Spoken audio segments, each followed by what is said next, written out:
Tatay na ako. Welcome to Lake Tahoe. Look at the view. Good morning tayo. So, good morning everyone. Morning run tayo ngayon. Medyo na late tayo kasi medyo may araw. Tara, tara bes. Ako tayo. Ayoko talaga ng kapil.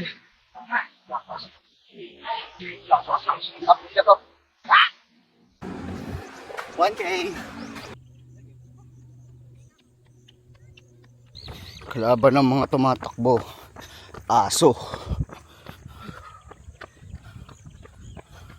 Bakit ko ba ginagawa ito? Pwede namang gaya na ibang tao. Pwede namang ganitong oras nakahiga pa ako. So bakit nga ba ako nagpapakapagod? Diba? Okay. Good morning guys. So ayan, medyo late intro na tayo kasi as you can see, pawis na ako. Ayun na siya ako eh. Halfway na ako sa run ko today.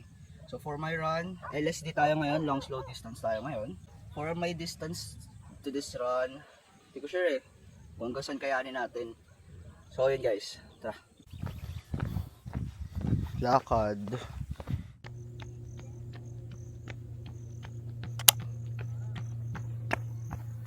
$3K down.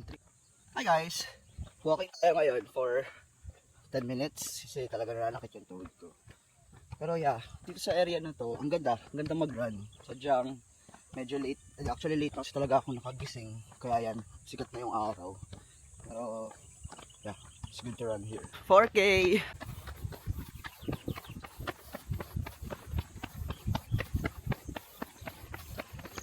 $5K done guys, 5K.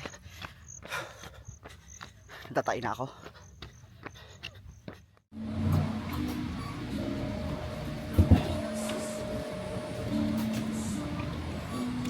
Ayan, quick, ano lang, bago mo.